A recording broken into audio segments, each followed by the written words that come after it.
semua yang ingin mendukung harus punya tempat, punya posisi untuk membangun desa.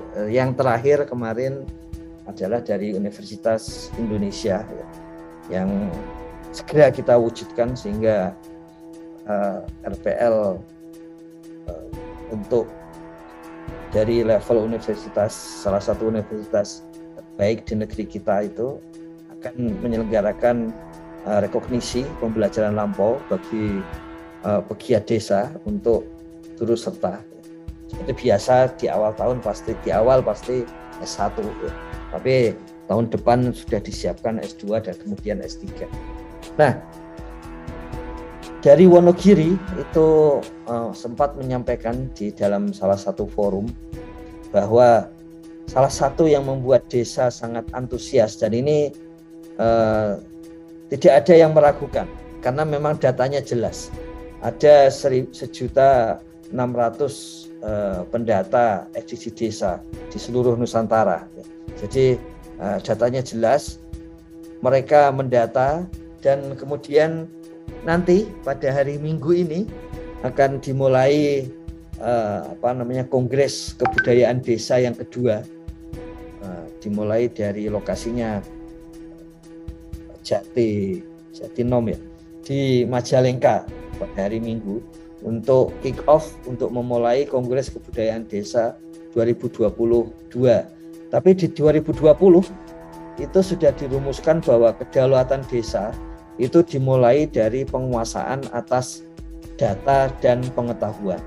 Jadi persis karena itu Kongres Kebudayaan Desa tahun 2022 dengan melihat terutama data besar yaitu SDG desa yang dimiliki oleh desa, yang dikuasai oleh desa, maka memang ini adalah jalan, menurut para peserta kongres, ini adalah jalan yang paling tegas untuk menuju kedaulatan desa. Bayangkan bahwa sekarang, yang dulu di tahun 2014 itu orang sering membicarakan tentang asas rekognisi, negara harus mengakui desa, dan asas subsidiaritas yaitu wewenang desa.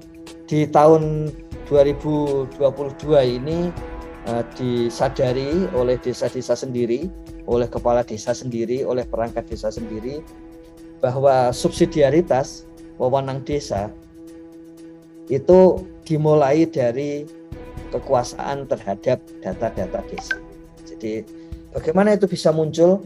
Karena menguasai data itu ternyata memang benar seperti disampaikan oleh Michel Foucault di tahun 60-an akhir, yang kemudian menggelinding menjadi postmodernisme saat ini, itu bahwa mengetahui data, mengetahui informasi, mengetahui pengetahuan itu adalah sumber utama untuk mengetahui realitas. Nah, ketika realitas terhadap desa itu diketahui, maka masalah dan potensi itu kemudian diketahui dengan data dan informasi itu, kemudian tahapan-tahapan untuk memecahkan masalah itu juga diketahui. Nanti kita akan diskusikan lebih lanjut. Jadi satu peraturan Menteri Desa yang kiranya penting dalam hal ini adalah nomor 21 tahun 2020 di pasal 20, di mana di ayat 1 itu ditegaskan desa adalah pemilik data dasar SDGs desa. Kenapa disebut data dasar? Karena raw datanya, data aslinya, nanti bisa kita lihat nanti, data aslinya itulah yang bisa diolah, mau dalam bentuk kebutuhan warga, mau dalam bentuk yang lain, itu sudah siap semua. Dan dengan menggunakan metode partisipatoris, maka ini tidak saja mendukung kedaulatan desa, tetapi kedaulatan yang berasal dari dalam desa atau demokratisasi data desa. Jadi ini ada datanya dari warga, informasinya dari warga yang mengumpulkan warga desa, dan kemudian hasilnya itu harus digunakan sepenuhnya untuk kepentingan warga desa, peningkatan kesejahteraan warga desa.